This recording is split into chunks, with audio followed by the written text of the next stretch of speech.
오늘 봉독한 창세기 2장 8절과 9절 말씀을 통해서 우리 크리스마스 트리라는 제목으로 함께 말씀을 나눴으면 좋겠습니다. 어떤 남자분이요, 일주일 동안 해외 출장을 갔어요. 이분 직업이요, 출장을 자주 가는 것입니다. 그런데 묵뚝뚝한 분이라서 해외 출장 가면 우리 아내한테 또 안부도 물어봐야 되고 가족들 전화도 해야 되는데, 이분이 출장 나갈 때마다 한 번도 연락하지 않고 그냥 업무만 보고 그냥 집에 돌아오고 업무만 보고 집에 돌아오던 분이셨습니다.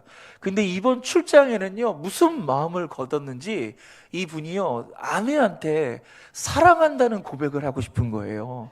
그래서 이 출장 가운데 전화를 해야 되겠는데 또 막상 전화하려니까 또 떨리고 안 하던 짓 하려니까 괜히 이상한 거예요. 그러니까 미루다 또 일정도 바빠지고 그래서 하루 이틀 이렇게 미루다 보니까 결국 출장 마지막 전날에 대해서야 드디어 전화를 걸게 됩니다. 그리고 여보랑 와이프랑 전화를 하게 됩니다. 여보, 나야. 이렇게 전화를 해요. 근데 뭐 하려고 전화한 거죠? 사랑해라는 고백을 하려고 전화한 거잖아요. 그런데 그 말을 하지 못하고 여보, 나야. 애들은 잘 지내? 이렇게 얘기하는 거예요. 그리고 또 쭈뼛쭈뼛 하다가 잠시 머뭇거리면서 그러는 거예요. 부모님은 잘 계시고?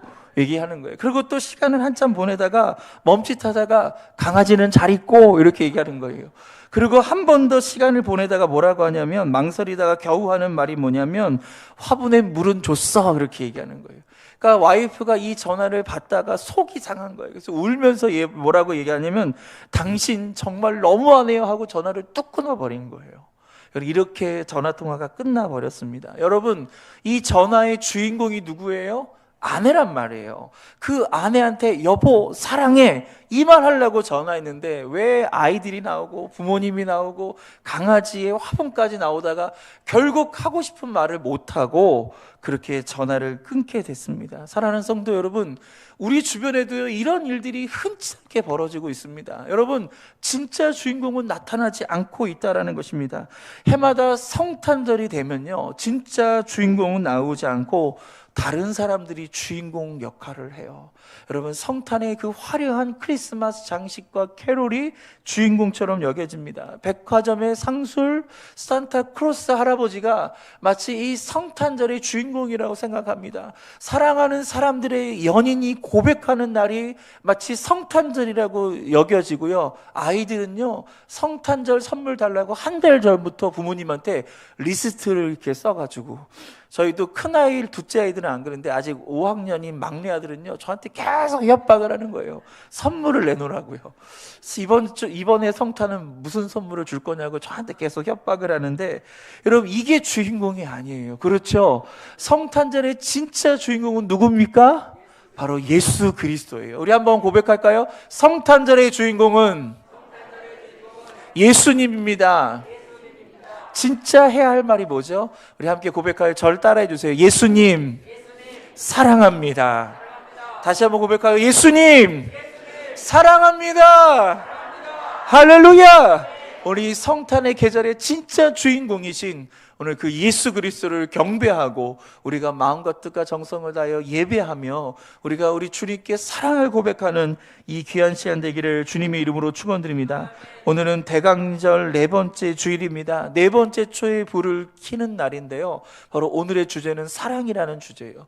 이 대강절 네 번째 초의 의미는요, 사랑입니다. 오늘 더 많은 사랑이 우리 안에 풍성하기를 주님의 이름으로 축원드립니다.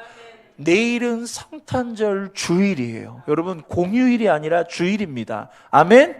내일은요, 그냥 빨간 날 쉬는 날이 아니라 주님의 날인 거예요.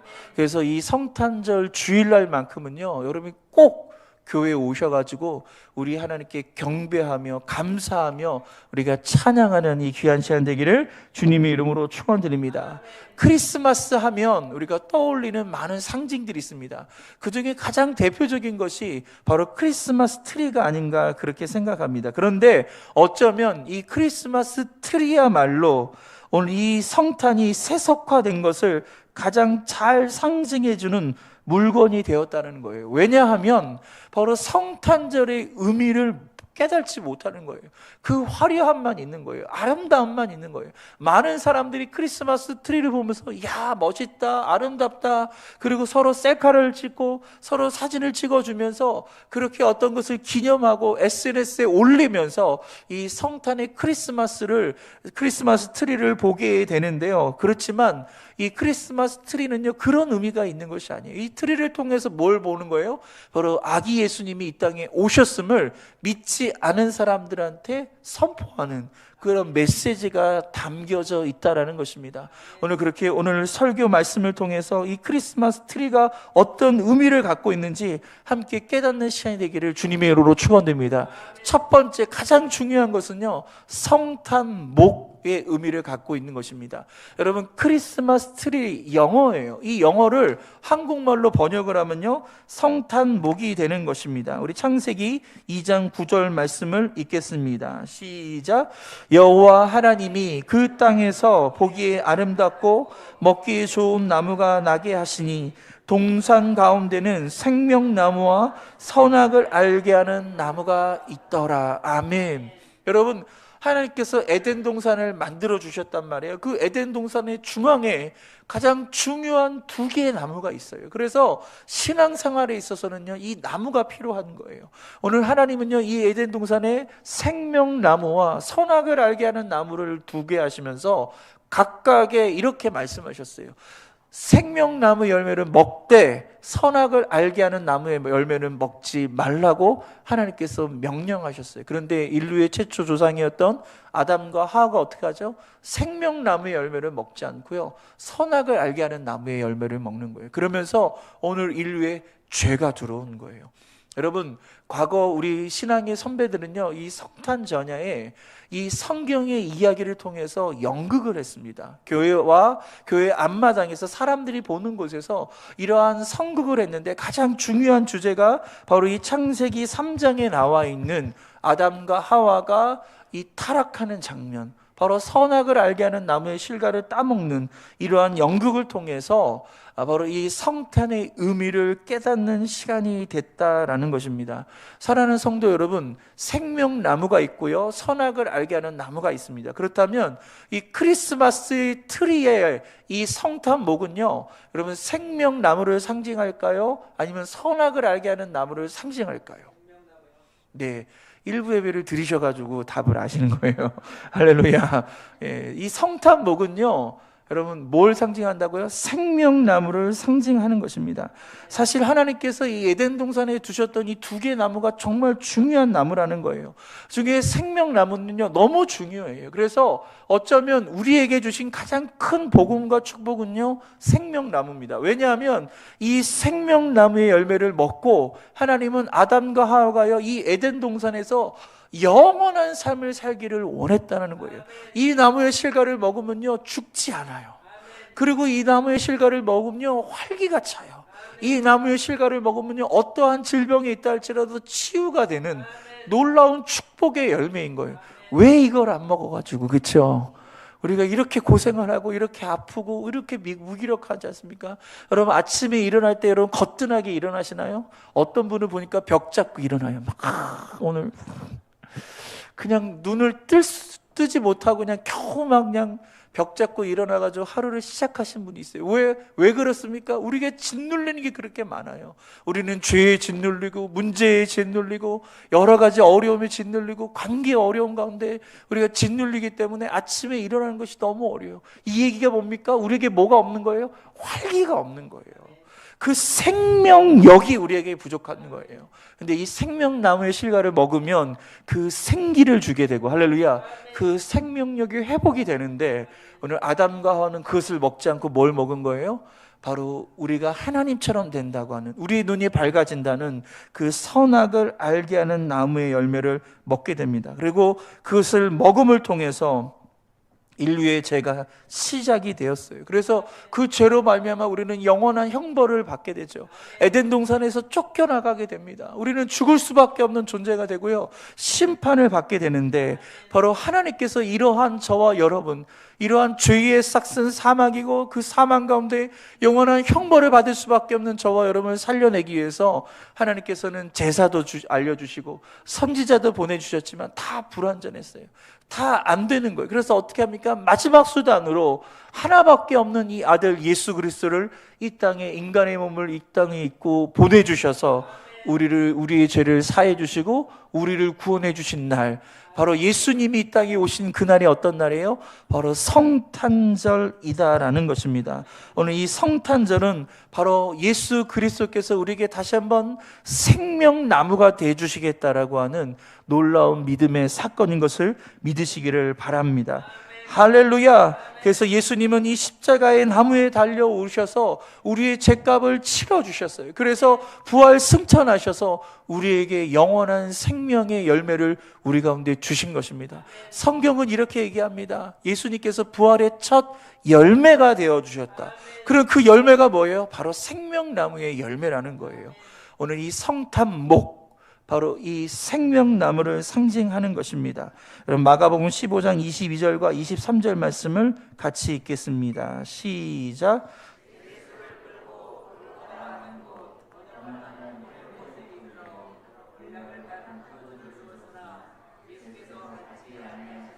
아멘. 예수님의 이 십자가 처형이 어디서 벌어지게 됐냐면 바로 골고다라고 하는 지명이었어요. 그 장소의 원래 이름은 골고다가 아닌데 나중에 여기서 십자가 처형이 계속 벌어지고 여기에 시체가 계속 쌓이고 부패하면서 뼈만 앙상하게 남는 해골이 여기저기 흩어져 있는 거예요. 막 층층이 이렇게 올라가서 여기가 결국 해골의 무덤이 돼버려서 해골의 곳이라고 그래서 해골의 장소라고 그래서 골고다라고 하는 이런 명칭이 돼버렸습니다.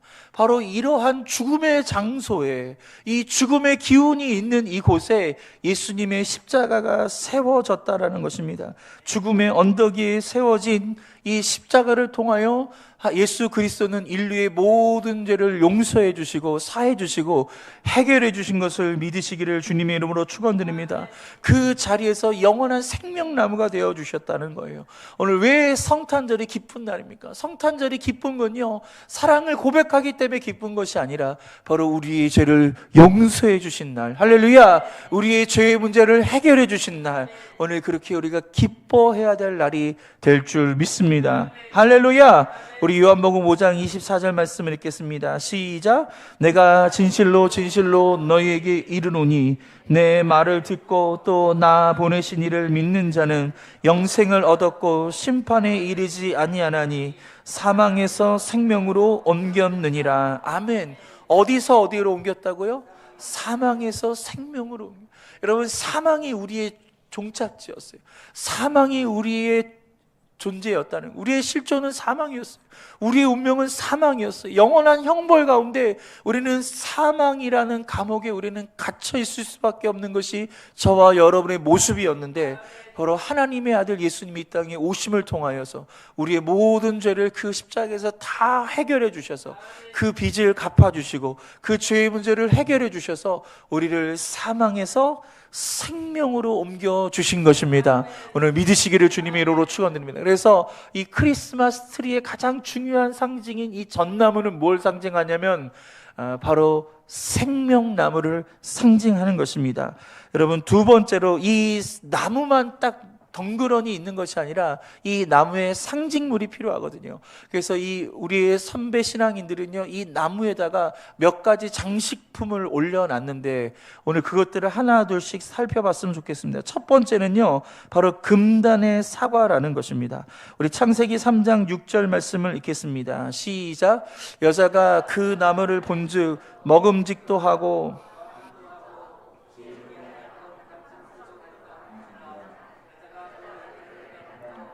자기와 함께 있는 남편에게도 주매 그도 먹은지라. 아멘. 가장 맨 먼저 이 생명나무인 크리스마스 트리에다 매달았던 것이 뭐냐면 바로 금단의 사과라는 거예요. 여러분, 이 성탄절 전야에 연극을 한다고 했지 않습니까? 이 연극은요, 희극이 아니라 비극이에요.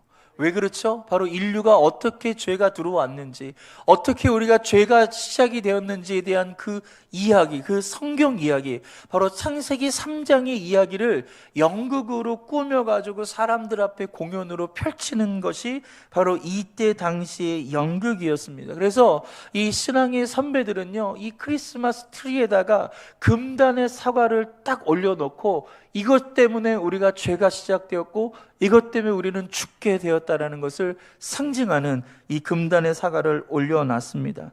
여러분, 크리스마스 트리의 금단의 열매를 상징하는 그 사과를 달게 되는데요, 실제로 이 아담과 하와가 먹은 이 선악을 알게 하는 나무가 사과 나무인지 바나나 나무인지 오렌지 나무인지 우리는 몰라요.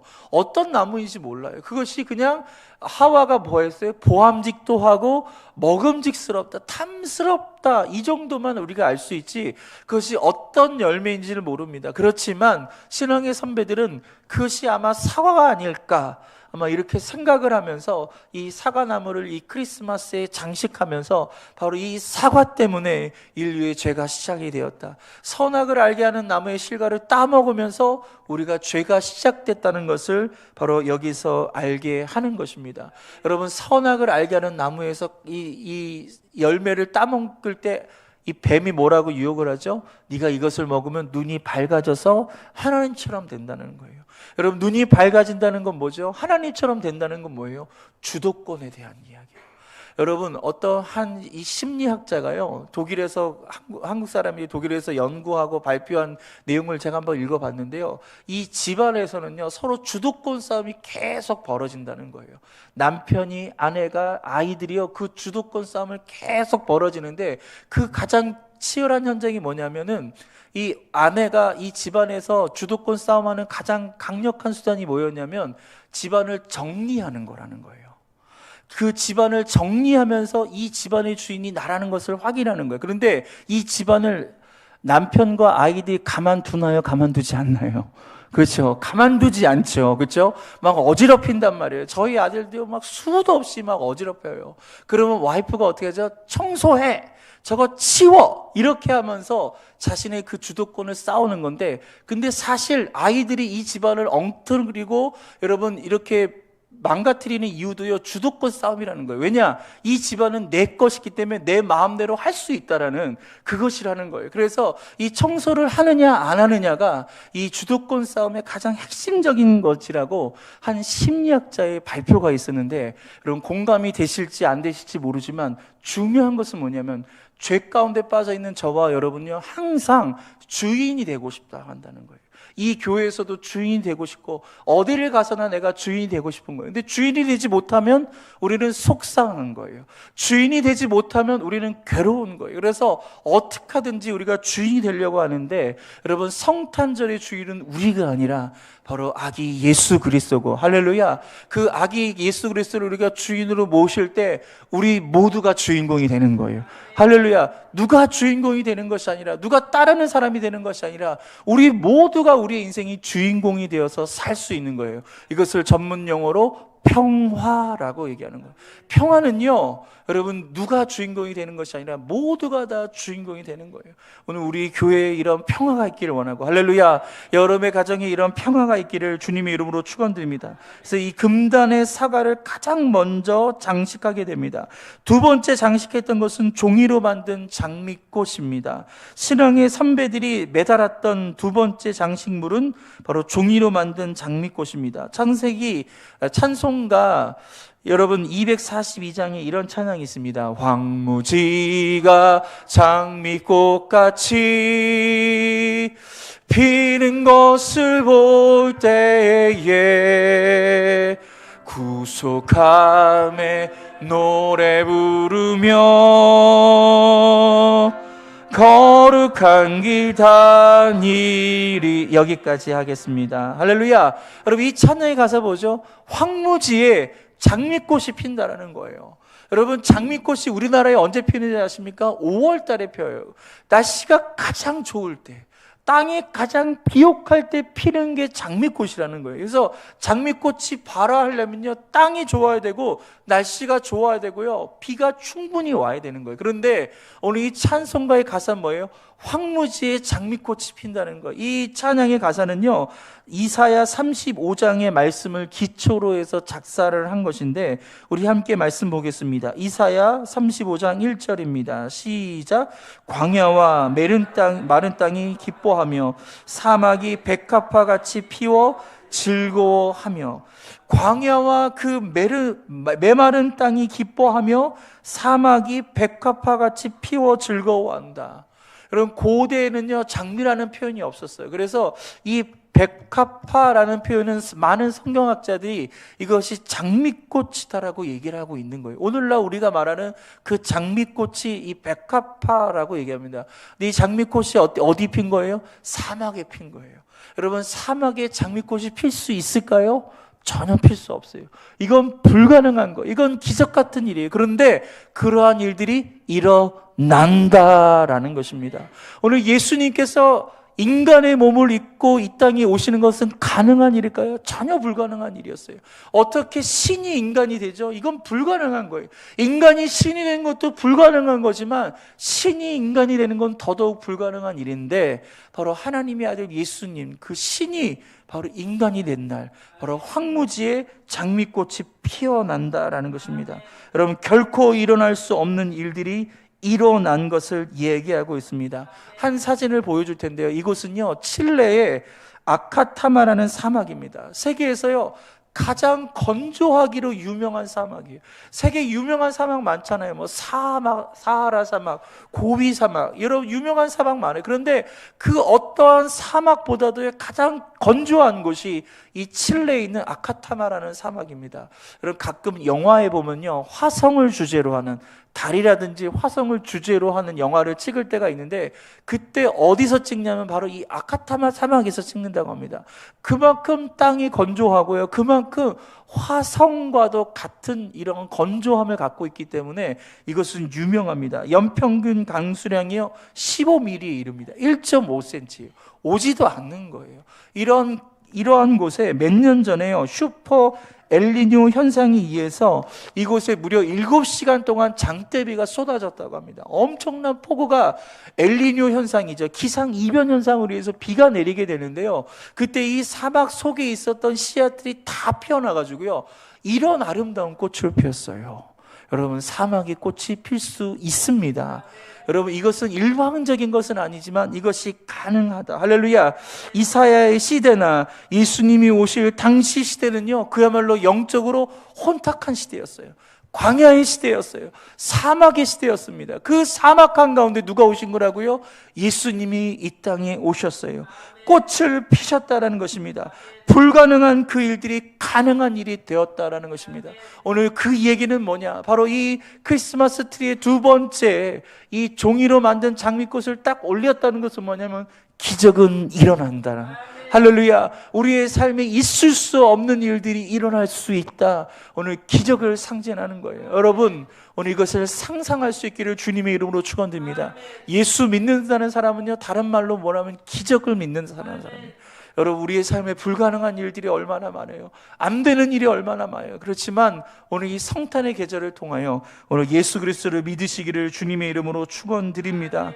오늘 이 신앙의 선배들은 이 장미꽃을 올려드리면서 이 광야와 같은 세상, 이 험한 세상, 여러분, 건조한 세상이에요. 정말 낙심될 수밖에 없는 이 세상 가운데서 이 장미꽃이 피어날 것을 바라보면서 소망 가운데, 믿음 가운데 살아간 것을 믿으시기를 주님의 이름으로 축원드립니다. 그래서 이 성탄의 계절은요, 소망이 충만한 날이 되어야 돼요. 우리 옆에 사람들에게 인사하겠습니다. 소망하며 삽시다.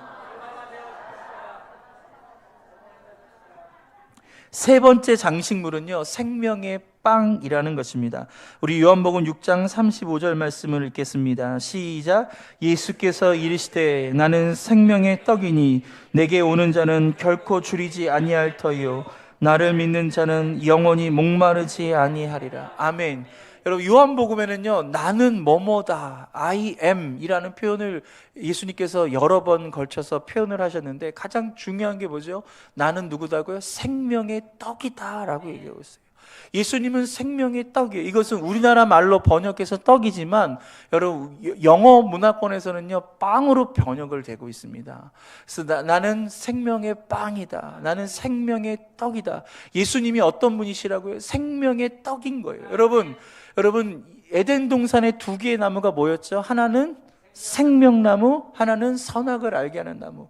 예수님이 자기 자신을 뭐라고 얘기합니까? 나는 생명의 떡이다, 생명나무라고 말씀하신 거예요. 예수 그리스도의 그 생명의 나무를 먹는 오늘 귀한 은혜가 있기를 주님의 이름으로 축원드립니다. 여러분, 먹는 것이 곧 그 사람이 되는 거예요. 예전에 한번 영화 배우였던 이 김혜수 씨가 방송에 나와서 인터뷰하는 그런 것을 제가 봤는데요, 이분이요, 나이가 50대임에도 불구하고 굉장히 이 활력이 넘쳐나요. 이 젊음을 유지하고요, 몸도 그렇고 마음도 그렇고요, 에너지도 상당히 많습니다. 그래서 영화를 찍거나 드라마를 할 때요, 아주 힘있는 이런 역할들을 참 많이 하는데, 이분이 인터뷰에서 이런 얘기를 하더라고요. 내가 먹는 것이 나다라는 거예요. 어제 먹은 음식이 오늘의 내가 됐고, 오늘 먹는 음식이 내일의 내가 되리라는 것은 의심의 여지가 없습니다. 가만 보면 음식이 수저에 있으면 음식에 불과하지만 입 안으로 들어오면 내 육신이 됩니다. 내 안으로 들어온 순간부터 나의 몸이 되는 것입니다. 그러니 어찌 탁한 음식을 취하여 나를 탁하게 할 것인가 라고 얘기합니다. 탁한 음식을 먹으면 뭐가 되는 거예요? 탁한 사람이 되는 거예요. 건강한 음식을 먹으면 내가 어떤 사람이 되는 거예요? 건강한 사람이 되는 거예요. 생명의 음식을 내가 먹으면 어떤 사람이 되는 거예요? 생명의 사람이 되는 거예요. 죄악된 음식을 먹으면 내가 누가 되는 거예요? 죄인이 되는 거예요. 우리가 먹는 그게 우리가 되는 거예요. 여러분, 먹는다는 것은 선택한다는 거예요. 선택한다는 것은요, 우리의 의지와 우리의 생각이 담겨져 있는 거예요. 그래서 우리는 함부로 먹으면 안 돼요. 여러분, 밤에 함부로 드시면 안 돼요. 할렐루야. 여러분, 아무거나 내 입에 달다고 내가 먹고 싶다고요? 우리 둘째 아들이요, 라면을 그렇게 좋아해요. 그래서 일주일에 한 번씩 라면을 노래해요. 라면 먹고 싶다, 라면 먹고 싶다. 아빠, 라면 한 번만 끓여주면 안 돼? 막 소원을 해요. 노래를 불러요. 그래서 일주일에 한 번 정도 라면 끓여 먹는 날이 있는데 그게 어제예요. 할렐루야. 그래서 어제 굉장히 우리 아이가 행복했었는데, 근데 라면이요, 좋지 않잖아요. 그렇죠? 라면을 먹으면 그 다음날 얼굴도 붓고 몸도 안 좋아요. 그러니까 여러분, 라면이 먹으면 내가 라면이 되는 거예요. 먹는 게 곧 내가 된다. 여러분, 그것을 철저히 깨달을 수 있기를 주님의 이름으로 축원드립니다. 그래서 오늘 예수님이 뭐라고 말씀하셨어요? 나는 생명의 떡이다. 나를 먹어라. 우리가 한 달에 한 번 성찬을 합니다. 그 성찬이 뭘 의미하고 있어요? 예수님을 우리가 먹는 거예요. 그러면 예수님을 먹으면 우리가 뭐가 되는 거예요? 예수님이 되는 거예요. 여러분, 신앙생활 10년 했다, 20년 했다, 30년 했다, 그 연조를 자랑할 게 아니에요. 그 30년 동안, 그 20년 동안 우리가 무엇을 먹었느냐가 중요한 거예요. 우리가 여전히 세속을 먹고 세상을 먹었다면 우리는 세상 사람이 되는 거예요. 그런데 1년을 신앙생활 했어도 우리가 날마다 예수 그리스도를 먹는 거예요. 하나님의 말씀을 먹고 예수 그리스도를 내 안에 모셔드리고 살아가면 그 사람 속에 예수님이 보여지는 거예요. 그 사람이 예수님이 되는 거예요. 여러분, 여러분의 신앙생활의 목표는 예수님이 되어야 될 줄 믿습니다. 오늘 그렇게 날마다 예수님을 먹길 주님의 이름으로 축원드립니다. 이 시간 말씀을 드시기를 주님의 이름으로 축원드립니다. 요한복음 6장 51절 말씀을 같이 읽겠습니다. 시작. 나는 하늘에서 내려온 살아있는 떡이니 내가 줄 떡은 그 세상의 생명을 위한 내 살이니라 하십니다.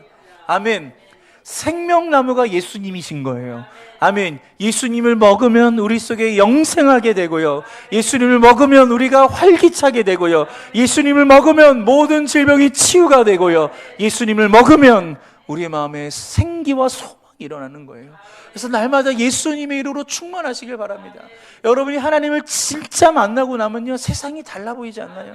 똑같은 하늘이에요. 똑같은 자연이에요. 그런데 예수를 딱 만나고 감격하고 나면요, 모든 게 다 아름다워요. 지저귀는 새소리가 너무 아름답고요, 하늘을 보면 너무 아름답고 할렐루야 막 기뻐하며 살아가는 거예요. 그런데 우리의 마음이 우울해지고요, 우리의 마음이 낙심으로 가득 차면요, 옆에서 나를 기분 좋게 하는 사람이 있어도요 절대로 행복할 수가 없는 거예요. 여러분, 이 생명의 떡을 먹으시기를 주님의 이름으로 축원드립니다. 여러분, 이렇게 신앙의 선배들은요, 처음에 금단의 사과, 그리고 종이로 만든 장미꽃, 그리고 빵, 이 식빵 장식을 이렇게 했습니다. 그러다가 1000여 년 정도가 지난 후에 종교개혁을 통해서 이 성탄트리가 교회 밖과 교회 안에 있다가 이 성탄트리가 집 안으로 들어오게 됩니다. 그래서 각 가정마다 이 트리를 세워놓고 장식을 하게 되면서 한 개가 더 추가가 되는데, 그게 뭐냐면 바로 양초라는 것입니다. 우리 요한복음 8장 12절 말씀을 읽겠습니다. 시작. 예수께서 또 말씀하여 이르시되 나는 세상의 빛이니 나를 따르는 자는 어둠에 다니지 아니하고 생명의 빛을 얻으리라. 아멘. 이 촛불, 이 양초를 상징하는 그 촛불이 이 마지막 장식으로 채워지게 되는데요, 촛불은 뭐죠? 바로 어둠과 흑암으로 가득한 이 세상에 예수님께서 빛으로 오셨음을 상징하는 것입니다. 어거스티니아는 유명한 신학자가 이런 말을 했는데요, 같이 함께 읽을까요? 시작. 선이 없는 곳에 악이 있고 빛이 없는 곳에 어둠이 있다. 어거스틴이 이렇게 봤어요. 뭐냐면 선이 부재하면 그 자리가 악이 된다는 거예요. 그러니까 악이 원래부터 존재하는 것이 아니라 악은 어떻게 시작된 거예요? 선이 없으니까 거기에 악이 차지하더라는 거예요. 어둠은 원래부터 있는 것이 아니라 빛이 사라지니까 그곳이 어둠이 됐다라고 얘기합니다. 여러분, 우리는 반대로 생각하죠. 어둠이 있는 곳에 빛을 비추면 어둠이 내몰린다고 생각하지만 오늘 어거스틴은 그렇게 생각하지 않았어요. 여러분, 선의 부재에 악이 있는 거고요, 바로 빛의 부재에 어둠이 있는 거예요. 그렇다면 오늘 이 땅에 예수님은요 바로 빛으로 오셨어요. 그리고 저와 여러분에게 어떤 사명을 주셨어요? 너희가 세상의 빛이라고 말씀하십니다. 마태복음 5장 14절과 15절 말씀을 읽겠습니다. 시작. 너희는 세상의 빛이라. 산 위에 있는 동대가 숨겨지지 못할 것이요 사람이 등불을 켜서 말에 두지 아니하고 등경 위에 두나니 이러므로 집안 모든 사람에게 비추니라. 아멘. 예수님은요 우리가 이 세상을 살아가면서 빛을 비추길 원하는 거예요. 여러분이 빛을 적극적으로 비추셔야 돼요. 여러분이 빛을 비추지 않으면 그 공간은 어떤 공간이 돼요? 어둠의 공간이 돼버립니다. 우리가 그냥 어둠의 공간으로 들어가서 그 어둠을 내모는 존재가 아니라 우리가 빛을 잃어버리면 그 공간이 어둠의 공간이 된다. 우리가 우리의 가정에서 우리가 빛을 잃어버리면, 우리가 빛을 발하지 않으면 우리의 가정이 어떤 공간이 돼요? 어둠의 공간이 된다. 여러분, 교회예요? 교회임에도 불구하고요, 우리 각자 한 사람 한 사람이요 빛을 발하지 않으면 이 교회도 어둠의 공간이 될 수 있는 거예요. 여러분, 이 사회에 어둠의 공간이 얼마나 많습니까? 왜 어두워진 거예요? 바로 빛된 저와 여러분이 그 역할을 못했기 때문에 그런 거예요. 오늘 예수님은 이 사명을 감당하길 원해요. 그래서 이 성탄절날 우리가 해야 할 가장 중요한 결단과 그 결심은 뭐냐면 바로 빛을 비춰야 되는 거예요. 우리의 가정에 빛을 비추고 이 교회에 빛을 비춰주시고 이 세상의 어두운 가운데 우리가 빛을 밝혀서 이 세상에 환한 빛을 비출 수 있도록 오늘 다짐할 수 있는 은혜가 있기를 주님의 이름으로 축원드립니다. 그래서 우리 신앙의 선배들은 마지막으로 양초를 딱 올려놓고 그 양초를 통해서 그래, 우리가 빛을 비춰야지, 우리가 이 빛의 사명을 감당해야지, 오늘 그러한 마음을 결정한 것입니다. 보십시오. 이것이 본래적인 의미의, 성경적인 의미의 크리스마스 트리입니다. 그런데 이 크리스마스 트리와 백화점과 호텔 앞에 있는 트리를 비교해 보세요. 그럼 비교가 되나요? 비교가 되지 않고 너무나 초라하다라는 거예요. 여러분, 왜 그런지 아십니까? 이 세상 사람들의 관심은요, 여러분, 더 아름다운 데 있어요. 더 화려함에 있다는 거예요. 하지만 이 성탄절의 진짜 의미를 알지 못하기 때문에 그들은 그것을 화려함으로 채우려고 합니다. 하지만 그것은 다 가짜예요. 할렐루야. 여러분, 이 성탄절의 크리스마스 트리를 통하여서 우리는 다시 한번 잃어버린 신앙의 의미, 예수님이 우리의 생명나무가 되어주시고 우리가 이 금단의 사과를 통하여 우리가 아담과 하와가 이 선악을 알게 하는 나무의 실과를 먹음으로 말미암아 우리가 죄인이 되었고, 또 예수님께서 이 땅에 오셔서 우리의 모든 죄를 용서해 주셨다는 것을 상징하고 그 황무지에 장미꽃이 피는 것처럼 할렐루야, 오늘 우리의 인생에 놀라운 하나님의 은혜의 꽃이 핀다는 것을 믿고 나가시고 할렐루야, 오늘 예수님이 우리의 생명의 떡이 되어주신다. 오늘 우리에게 생명이 되어주신다. 마지막 예수님은 우리의 빛이 되어주신다. 우리가 그 빛의 사명을 감당하기를 주님의 이름으로 축원드립니다. 오늘 성탄은 그렇게 구원의 축제의 날이 되는 거예요. 우리 성탄절날 우리가 하나님 앞에 축제로 올려드릴 수 있기를 주님의 이름으로 축원드립니다. 내일이 성탄절 주일입니다. 할렐루야. 공휴일이 아니에요. 그냥 쉬는 날이 아니라 놀러 다니는 날이 아니라 어디 해외여행 가는 날이 아니라 예배 드리는 날이에요. 하나님의 날이에요. 아멘. 오늘 내일은요 1부, 2부 예배 드리지 않고 3부만 예배를 드립니다. 오늘 2부에 오신 분들도요 내일은 3부에 오셔가지고 우리 교회학교 아이들 다 같이 우리 순복음 경동교회가 하나가 되어서 우리 이 성탄절 예배를 우리 하나님 앞에 올려드리는 시간이 되기를 원합니다. 온 세대가 함께하는 예배, 할렐루야. 오늘 축복의 날이 될 줄 믿습니다. 여러분, 성탄절의 주인공은 누구입니까? 예수 그리스도. 오늘 그 예수 그리스도께 경배하는 이 귀한 은혜가 있기를 주님의 이름으로 축원드립니다.